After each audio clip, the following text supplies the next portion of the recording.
All right, welcome, folks, to another episode of the Manuscript Podcast. I'm your boy, Jordan Jackson. Jeff, the white guy, foodie realtor. David Dior, your original Blasian. And Scoop. And we have a special guest again, my daughter Camila, full of life. So you might hear her in the background. All right, so hopefully you guys tune into our last post with the weekly preview for Week 3 of fantasy football. This episode, we're going to get into a little bit more different topics, a couple other sports. First question I have today for the guys is, what is your number one waiver wire pickup for Week 3? Let's go ahead, Scoot, start off. All right, we're going to start this off with Alexander Madison. Dalvin Cook has 2 ankle injuries. Mike Zimmer doesn't believe that this is 2021. He thinks this is 1960 still. So he's like, tape it up and get out there. But, we soft nowadays. So so he might be out by second quarter, and we're going to have the Alexander Madison show. He's going to hit him with a shot of cortisone and say, get back out on the field. Right. We're going to keep it Vikings. KJ Osborne. Oh, yeah, that's a nice one. That is a nice the one. The best. That's a good pickup. Jeff, what you got? If he's still on your waiver wire, go grab Latavius Murray. Because Tyson lost all confidence. And Murray's going to get those carries. So I think Latavius is probably your pickup. Well, I hope you're right, because I have him as my RB3 in our Dynasty League. And I'm kind of like, dang, dude, this is crazy. I got to start a running back a backup running back in a starting role. I mean, it's new for all of us, but yeah, hopefully you're right, Jeff. For me, if he's still out there, which I know he is because he's not a household name, he's not like a popular name. He has a science teacher name, Tim Patrick. You guys should have picked him up. Once Jerry Jeudy went down, I mean, Cortland Sutton is Cortland Sutton. He's aging. I'd like Tim Patrick though, man. So go grab him if you got him. Okay. You got something to add? You good? Yeah. Did you say Cortland Sutton is aging? He's like 25 or 26. Well, he's like, 3-4 years in the league? 3 or 4 years with one injury. He got hurt once and you're writing him off. Yeah, that ACL adds like 4 years to you, bro. Don't get me wrong. I love Sutton. I drafted him in 2 leagues. I just think that Tim Patrick is going to – he's more like a decoy. ACL at 6'4" is a lot different than Yeah. ACL at 5'9". I think the Broncos got plenty of room to let that ball fly around. I think Sutton and Patrick just go eat against these Jets. There's a guy on that team named KJ Hamler. Came from Penn State. Never again. He was Never quarterback. again. Oh, no, he was quarterback last year, huh? No, that wasn't KJ Hamler. For 1 That year. wasn't Hamler. That was the other dude that went to Wake Forest. They had like 5 quarterbacks. I can't remember. Yeah, but KJ Hamler coming across Okay. that middle. Yeah. Bing, bing, bing, bing. Well, I would have picked Alexander Madison, but, try to give you guys different flavors here. So, speaking of flavor, I love lemon, like, on my food. But then Lemon drops. I like lemon, bro. I like lemon. I like limes. I like that, dude. I just squirt, Sprite, all that. I've always loved it. But I also love the movie Matilda. And her pops was a thief. He was selling lemons all day. So we got this Lemon segment here time. called Lemon of the Week. And then we'll do the biggest lemon prediction of the year, a.k.a. a player that have high hopes and they're just not cutting it. So, Dior, who is your lemon of Week 2? Sorry, I got 3 lemons on here. I almost got the whole pack of the lemon heads, honestly. Got the whole pack. James Robinson, of course, of the Jags, because the Jags are the Jags, and they ass. Okay. CEH, of course. Of course. I don't know what the hell that guy's doing. And the guy I mentioned in last, they're pretty much identical twins. Rojo. So you done took all of our lemons. All the I didn't know. I'm sorry, but Yeah, those you done took every flavor of the book. But the craziest thing You notice about how they're that, all running if you guys backs. listen to that, they're all running backs. It is. Okay. I don't know what the hell these young running backs are doing nowadays, but they need to be getting in the gym and getting their mentals right, because you can't be fumbling in that no 2-yard lines. You can't be averaging 2 carries a game, and it's ridiculous. But those guys are lemon heads, super supreme. I mean, Jeff had the hot take on our first episode with. I'll let him tell it. Take the top 5 running backs from last season. One, if not all, which I don't think Henry's going anywhere. But all the rest, probably find a new home next year. And I'm sticking with that hot take. I believe it. And these running backs are finding a way to make it true. That's his story, and he's sticking to it. Absolutely. Stick to it. And while we're on the subject of people putting a sour taste in your mouth, Mr. Dior is not going to like this one. He was really hyped up in week 2. He caught a pass, and the refs told him, no, you didn't. Your lemon of the week? Yeah, it's Julio Jones. He got his hype, and now he's about to get shut down again. He's not going to find it. it. You see how many yards that guy had that game? What are you talking about? Yeah, and he's not. And by the way, the way, guys, the NFL refs garbage. Titans had a safety to kill the game, didn't call it. Julio Jones had a touchdown, called it back. Fuck the NFL refs and Roger Goodell. You're not going to like it, but Julio's going to leave a sour taste in your mouth this week. He did it the whole time with the Falcons. He's not finding the end zone. He's going to leave a sour taste. That man did have a 300-yard game with no touchdown. That's the craziest thing I think I've ever heard in my He life. did that in Atlanta too. That's what I'm saying. Oh, yeah, In yeah, Atlanta, he had a 300-yard receiving game with 0 touchdowns. Yeah, I don't know what his Like, stats bro, were on this you've been running sprints up and down the field and you ain't catching no touchdown. game. Who's your lemon, Scoop? From last week or Yeah, coming up? from last week. I'm gonna just go ahead and say it's a whole team. Shout out to the Ultraviolence team for the black and gold, but in the NFL, Hey. the Saints wear the black and gold, and Yeah. they was just when you go to the store and you go to the aisle, the actual candy aisle, not the one by the register, and they got the big box of lemon heads. Yeah. That was the Saints this week, bro. Ian Book was the offensive coordinator. They had a picture of Sean Payton in the second quarter. He was just standing there spinning in circles. I said, "Oh, bro, it's over." Yeah. Well, you picked the whole Saints team, but for me, it's Alvin Kamara. I mean, dude, in one of my fantasy leagues, he got me 7 points. Like, it's full PPR. Like, this dude is the coldest back catching the pass. The dude can score 6 touchdowns whenever he wants. I don't know. Yeah. So my lemon of the week is Alvin Kamara. So we got our weeklies out. Now let's try to predict the biggest lemon of the season, just for the people that are listening. I'll start this one off because he was already mentioned. Clyde Edwards-Helaire. Man. And what scares me about Clyde Edwards-Helaire is I really hope this isn't true, but it also makes me scared of Najee Harris. Maybe the NFL and us in fantasy, we're drafting these young rookie quarterbacks way too fast. Like, if they don't have the pieces there for them, they don't excel. So mine for the whole year is going to be Clyde Edwards-Helaire. If you can trade him now, trade him for any running back too that is worth a damn. Do it now. Honestly, you probably just only get a bag of chips for him. Whoa, chip But Doritos. I'm going to add on to that, and I'm definitely going to top it because I drafted him in our dynasty, and I even drafted him in another league. Yeah. Raheem Mostert. Really? You were out of the season. You got hurt. I know. No hate on you for being hurt. But, man, my dynasty really doesn't like you right now. It's crazy. There's your lemon. I mean, it's like a broken down car. He's been in got the 1 league, mile. He's been in the league 7 years, and he's been hurt all 7 years. Yeah, I knew. Yeah. You should have stayed away from that one, Jeff. Mad hot take. Crazy hot take here. Not like a super lemon, but somebody who's not going to perform where people think he is, and every week it's going to be like, yo, what is he doing? Patty Mac. Pat Mahomes. Patty Mac. I told y'all he gonna fall at the top 5. I think. No, because what teams have keyed on early on in his career, I think teams were excited to watch him play more so than actually like scheming against him. And it was like, dang, this dude can run. Oh, this dude can throw a pass going this way. Oh, this dude can do this. Teams have figured out, okay, we cover Tyreek. We put 3 in the middle to watch Kelsey. And who else is going to beat us? Miko Hardman.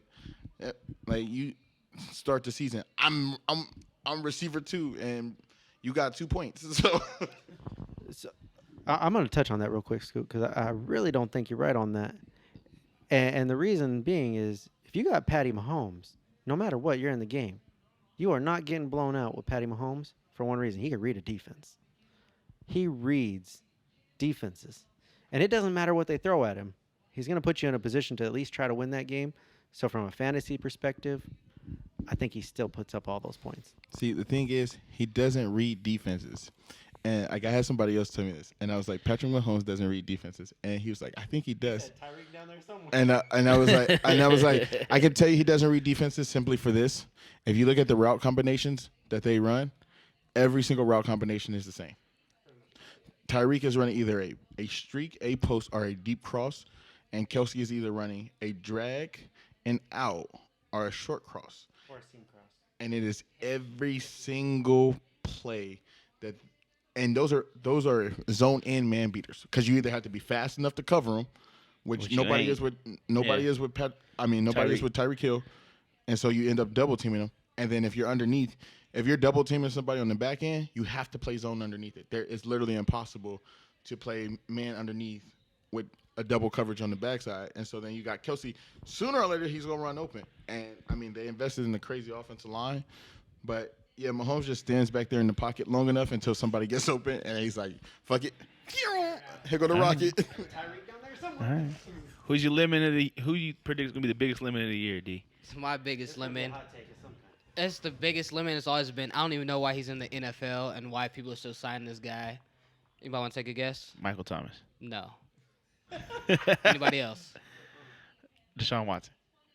Kenyon Drake. Oh man, that dude sucks. Why Coming is from a he Cardinals fucking fan, playing? that dude sucks, bro. I would sign any other running back than Bro, him. I was so hyped for him last year. I was like, yeah, we got Kenyon Drake, but we'll be straight. I picked him last year as like my number 2 running back. Oh, man. Garbage. No points at all. This season, I mean, I doubt he gets any points, but I mean, I rather pull in a Kalen Ballage over a Kenyon Drake. Hey, I feel like them shots fired at me.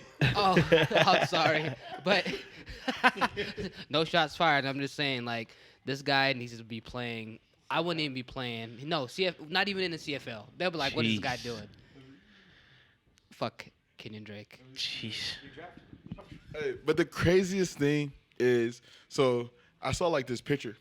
At one point in time, Mark Henry was a senior, Trent Richardson was a junior, Derrick Henry was a sophomore, Kenyon Drake was a freshman, T.J. Yeldon was a freshman, and somebody else that's in the NFL was there. And I was like, bro, if you can literally look at it, it goes, made it in the NFL, ass, made it in the NFL, ass, made it in the NFL. Oh, shit, like, y'all two over there, y'all still just, like, bouncing around teams. What y'all going to be, good or not? And there was Kenyon Drake and T.J. Yeldon. Well, Yeldon's not around. Right. All right, so there you have it, folks. That's our lemon little section there. So, yeah, go get your lemons. I think there still should be. I think lemons are still easy to get. There was a fruit. There was like a fruit. There was something that you couldn't get. What was it? Was it lemons? No, you get lemons. It was corn. Yeah, corn. You couldn't get corn for nothing, but That's corny. it's corny. You didn't remember hearing about that with COVID? You couldn't get corn? You couldn't get corn, bro. Because the Malote man was out on the east side tough. Yeah, that corn nigga. different though. That's that Mexican corn, bro. Shout out to all the That's elote Mexican mans corn. and women. I support Hey. all them vendors because them elotes in a cup, fuego. No, you don't want it in a cup. You want them to put all. They needed everything on Nah, it. I like it in a cup so I can drink the juice after, boy. See, there he is, just trying to thirst trap y'all. But Ya tú sabes. but that's why your corn is $5 instead of $2. Your elote, Sometimes you gotta pay the price, boy. You know, I like eating fancy. I ain't paying no I don't like $5 the for a corn dry stuck in my corn. teeth. I like to just get it in and get it out. All right, since we're in the topic of our Latin American friends, shout out to Modelo. Wifey No free whipped up some shout-outs. tacos, you know what I'm saying? Kroger. We got a big fight coming up, boys. Canelo versus this dude named Plant that I've never heard before. I mean, I'm not the fighting expert. A couple of our gentlemen on here are. So we're gonna shift gears over to this Canelo and Plant fight. And I just want you guys to take on it, man. What you guys think, David? You can start us off. Canelo is gonna pound this guy's face in. I'm sorry. Canelo has been the face of boxing for many, many years now, and he's not getting beat. If anything that's gonna beat him is gonna be age, but he has a Mexican heart, Mexican warrior. Yeah, He'll box with one arm, one leg, but this guy's not losing no fight. You saw at the Oh, he's the- giving it all the you way saw- until the very last round. I mean, Absolutely. you saw the first little face-to-face, and I mean, what was rumored that Plant said something about Canelo's mother, and to be honest, if anybody, speaking for everybody in the room, if anybody says something about my mom, I'm decking Catch you the too. fade. Like, bro, you Catch catching the the fade. fade instantly. That But, KFC 2-piece. that 2-piece and a biscuit. 2-piece and a biscuit, yes. Hey, can we So, just talk about that though? Talk about that 2-piece. Man, Plant. One slapped, Plant- one punched. That's Plant who's gonna caught win. him- Plant caught him with the fingertips, and to be honest, it was a bitch move. Like, you slapping grown men on TV. Only Nick and Nate Diaz can Exact. do that. I'm sorry. But you saw what happened. Canelo came back and countered him with probably the fastest 2-piece ever caught on camera. And if you guys They're still didn't looking see for it, his glasses. slow it down. Can't find Row his 6. glasses. Plant got cut during that 2-piece. And to be honest, that fight might not even go through if he does not get cleared for that cut. But if it does go through, Canelo's going to probably beat this guy down just because the disrespect that Plant had. And I mean, Plant was a nobody to probably a lot of us here. Yeah. I mean, I follow the guy. I follow a lot of MMA and boxing sports, but he doesn't have the gas or he doesn't have the power. He just has a name because he's been fighting a couple nobodies. But, I mean, that's what's happening with Canelo right now. A lot of these nobodies are trying to get their name up there, but instead they're getting rest in peace Attack the T-shirts. big name to make your own name. Yeah, they're getting rest in peace T-shirts and a good paycheck, and you're never seeing them again. But, yeah, I'll keep it short so I can pass the mic, but Canelo's going to dominate this guy, and Canelo's going to continue to dominate the face of boxing. There's nobody touching this guy, I'd say, for the next maybe like 5 to 6 years. I don't know about the length or longevity. I'm not a huge boxing guy, but I'm going to take this back a little bit. Pre-story to this. I think this fight, just like the past few, really showcased what Canelo learned from the Floyd Mayweather fight. Floyd did him a solid by showing him, hey, this is how I go about a fight. I take the first 5 rounds. I'm going to study you. I'm going to jab you. I'm going to win the scorecard here and there. But you know what? After round 5, let's see what you got. And we saw that's what Canelo did in his last fight and just took it with ease. As soon as Canelo said it's on, the fight was over. He ended it quick, swift, and looked like he never got touched. And I think he does that again. I think he just absolutely annihilates him and uses those lessons that he's learned from past fights. See, I'm one of the ones where when it comes to fighting, I'm not a huge fan of the fighting scene today because I miss the days of 6'6", 6'5", 300-pound gladiator dudes who got in the ring and just and try until somebody was gonna die. But I will say, I will say this: when it comes to Canelo might be one of the best all-around fighters to have ever fought. Like, he has the power, he has the speed, he's Hard to hit. He has that moxie. Like, he has he got you can't hit he got the pretty face where you can't hit him, and so I've watched a couple Plant fights. Plant reminds me of a smaller smaller Gypsy King, where he has nothing to him. Like, he just be in there slugging. Like, bro, you're not gonna move. Like, what are you gonna do? You just stand. And then he's not even like, bro, you don't even have technique. Like, you're literally just in there slugging. And I think you can't take that to a tactical boxer. Yeah. Right? If somebody is tactical and they are a boxer and they understand the sport of boxing, where it's like, yo, this ain't street boxing where I'm gonna walk in the ring and knock you out. This is, we all know the greatest was Kimbo. I'm gonna miss you. And so I think Canelo is. If Canelo don't knock him out by the 8th, I think Canelo literally scorecard 175. It won't be close on the scorecards. If Plant doesn't go down, it's just because he's gonna have too much heart to not go down. Yeah. I like Canelo. It's that simple, man.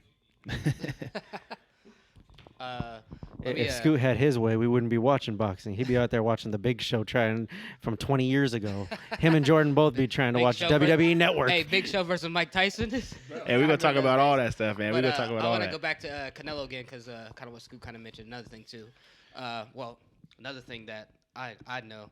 One thing I love about Canelo, when he's boxing, he's not out headhunting. He utilizes those body shots a lot. And I'm going to say, 6th round, Canelo's gonna dig into the body. Plant's gonna go down. He's not gonna take this dude's face off. He's gonna hit you where it hurts. So after the fight, when you're sitting on the toilet, or you on the plane back to where you're at, anytime you sneeze, you cough, you're gonna feel all that. feel all that. Canelo's too much of a technician. Simple as that. Yeah, Viva la Mexico. yeah. I think the world is picking Canelo, man. So gonna be easy, man. Give me the green, red, and Right. white sombrero. It's going down. Yeah, I love that, man. I love all that when it comes out, man. It's like a form of taunting, but that's like positive taunting.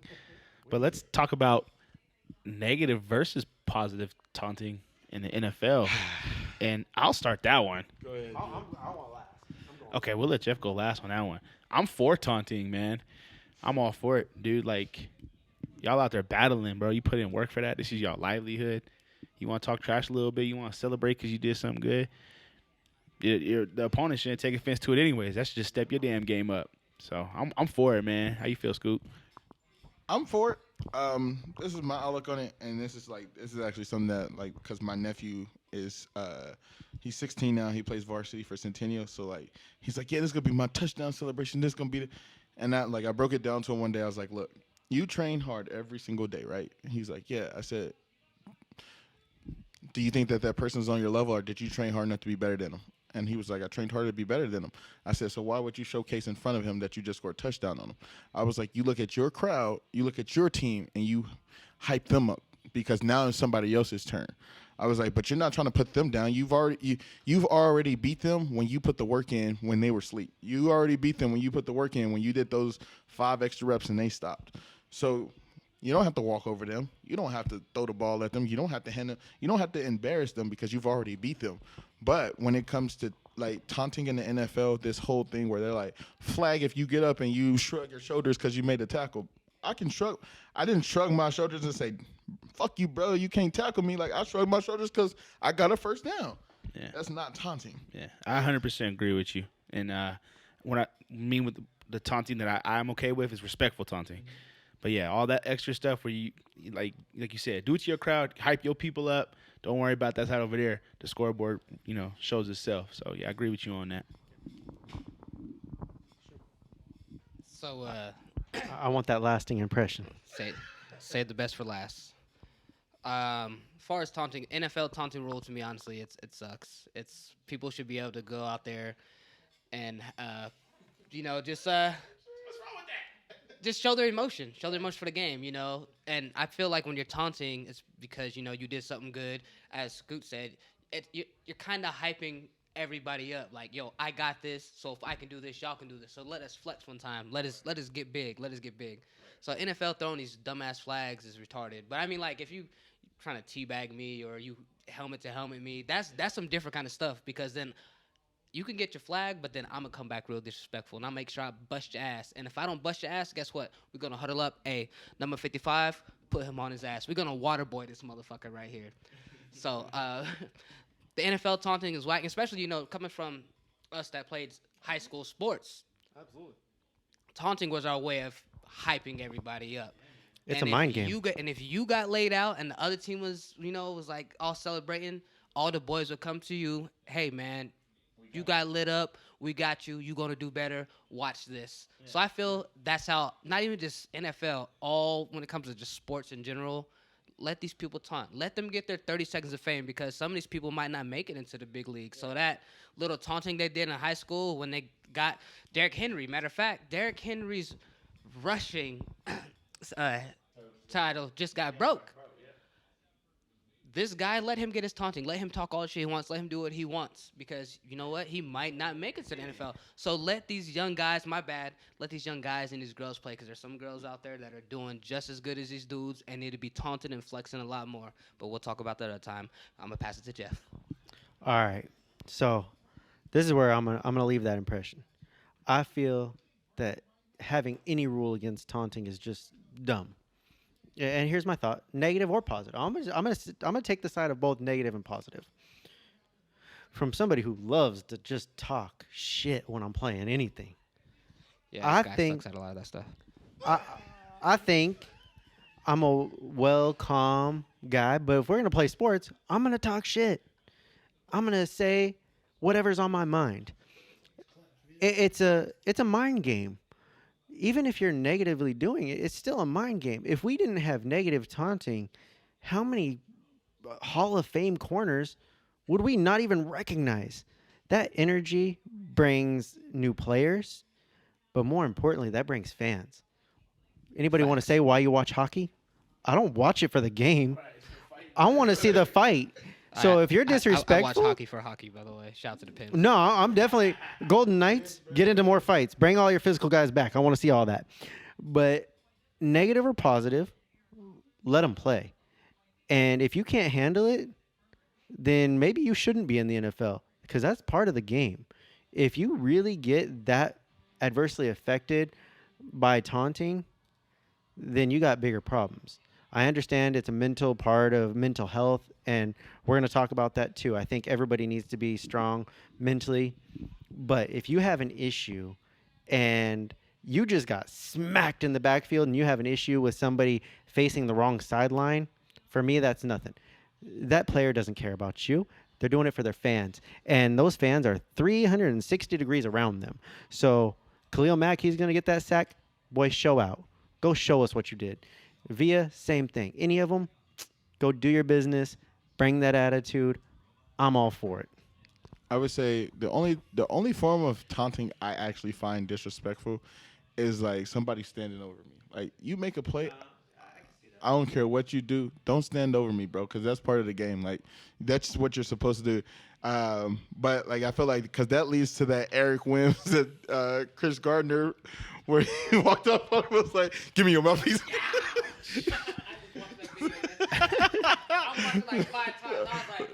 Bro, just walked up. Let's not forget about Crabtree. Crabtree and Akeem Talib. Or fucking Finnegan and Andre Johnson. And see, Steve Smith on any game. right. But yeah, like, Steve Smith would not exist. but like the way that the NFL's calling it is way too soft. Like, you know, and this is coming from somebody who goes to counseling to figure out my emotions and everything.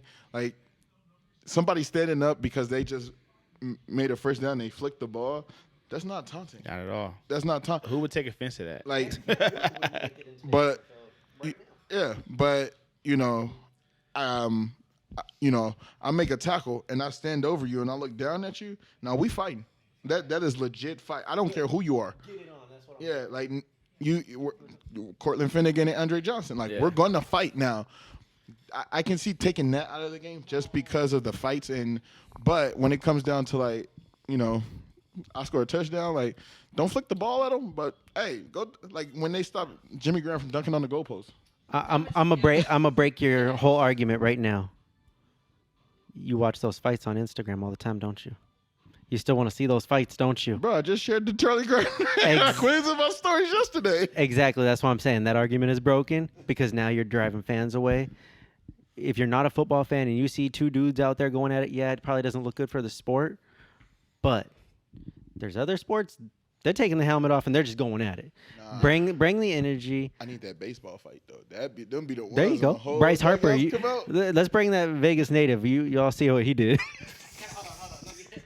All right, quickly. We had 30 minutes.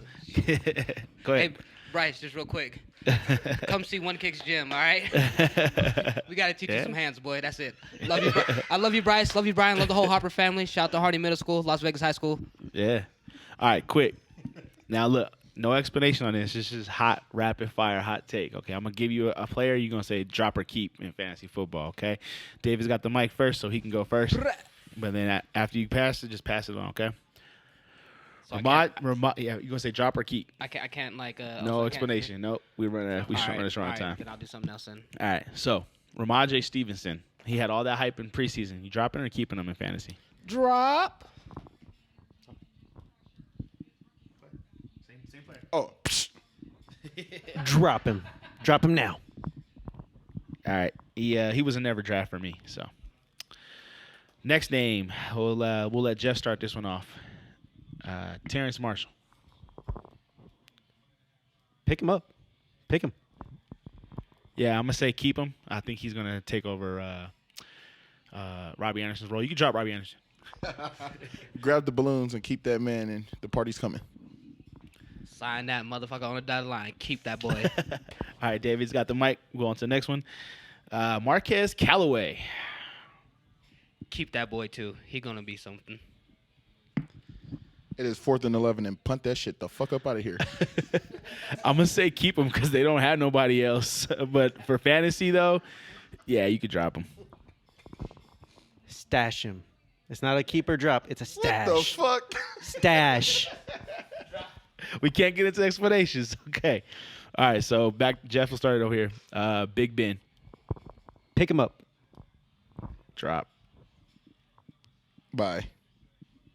Retire. Drop his ass. All right, David, keep it. You got it. Mac Jones. Keep. All right. The hell? All right. Game manager, bye-bye. If you're in a 10-team league, you could drop it. But if you're in 12 or more, you could stash them. Stash. Definitely a stash.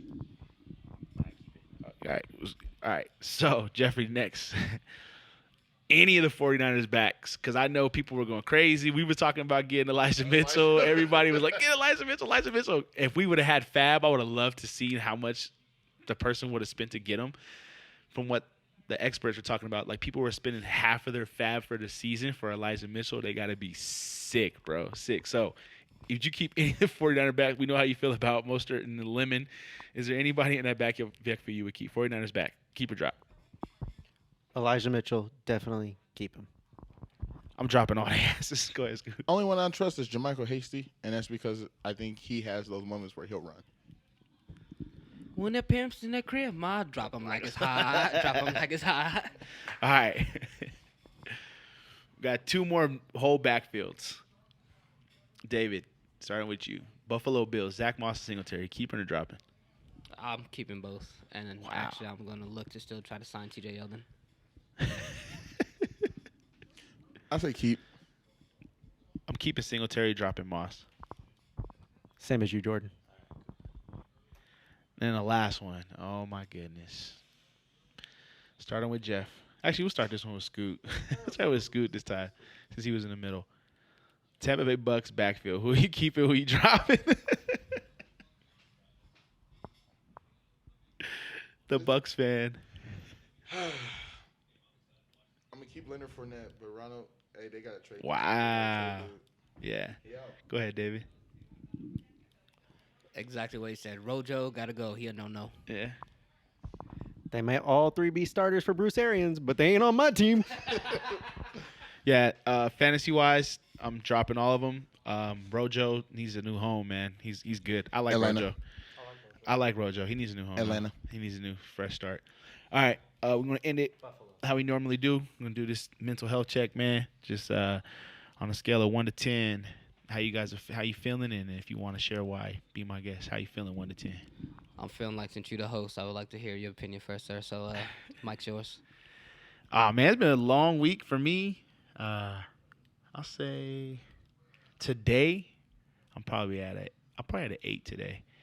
The week, I was probably at I'd probably say 5. I think the death of Trey Wiggs finally hit me this week, so it's kind of a rough week for me. But right now, today we're good at an 8, man. But it was a long week. What about you, Jeff? Man, I had a great workout today. Today, I'm going to say I'm at a 10. I mean, Love to hear it. Love to I hear got it. my boys here. I had a good time.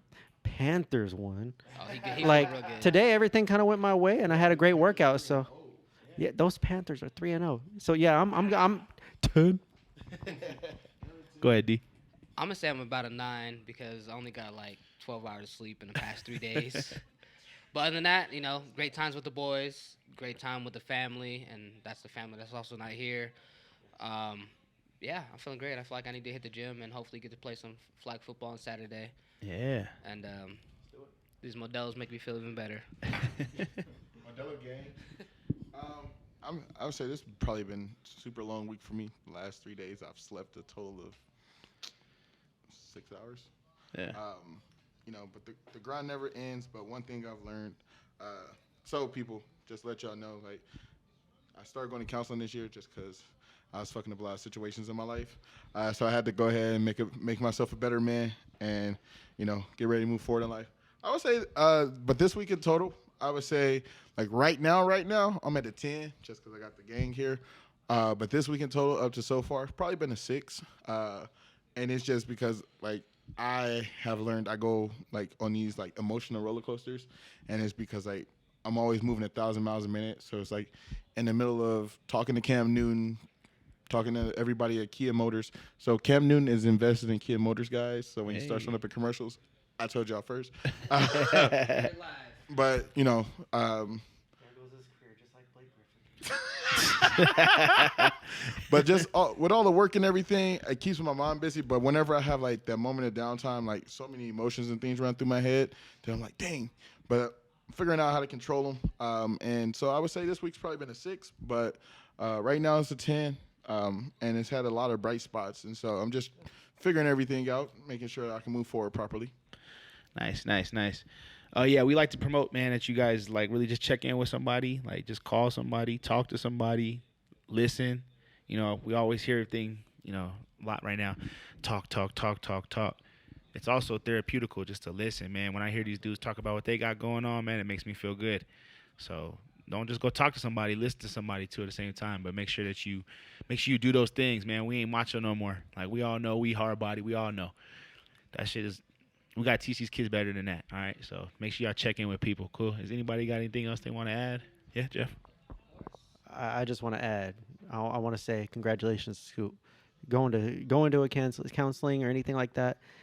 That first step is always the biggest. It's something I've even thought about, but that doesn't have anything to do with who you are, how strong you are. So if you feel like you need to talk to somebody or want to talk to somebody, it doesn't have to be us, but take that step. Don't be scared to take that step. Talk to somebody. It's okay. Yeah, and look, I'll advocate for y'all, man. Like, you know, most of y'all who watching this that's known me for since, you know, running the box at Vegas and everything. Y'all know, like, there was a point in my life where, like, I thought I was the biggest and baddest, and I had every right to prove it. Look, man, just because you go to therapy and counseling does not make you weak. It actually makes you stronger because, like Bruce Lee said, it's better to be a warrior in the garden than a gardener in the war. And so when you're at peace, but you know at any moment you could get right with somebody, you are a lot stronger than somebody who tries to get right with everybody but is never at peace. Oh, Camila in the Shout out to Camila here. But before she steals the mic and steals the show like she always does, get one thing. Shout out to the counseling and therapy. Actually, I thought about and still think about doing it myself. But for your happiness and to get to it, 100%, you always got to get right with yourself at first. So make sure you guys are getting right with yourself before you try to get right with anything else or anybody else. So like Scoot was saying, like it may sound like a bitch because you want to go to counseling or you want to go to therapy or you're trying to reach out to talk to somebody, but being that bitch is going to pay off in the long run. It's going to make you a better person. It's going to make people around you better people, and you start making better decisions in life. So that's about all I have to say.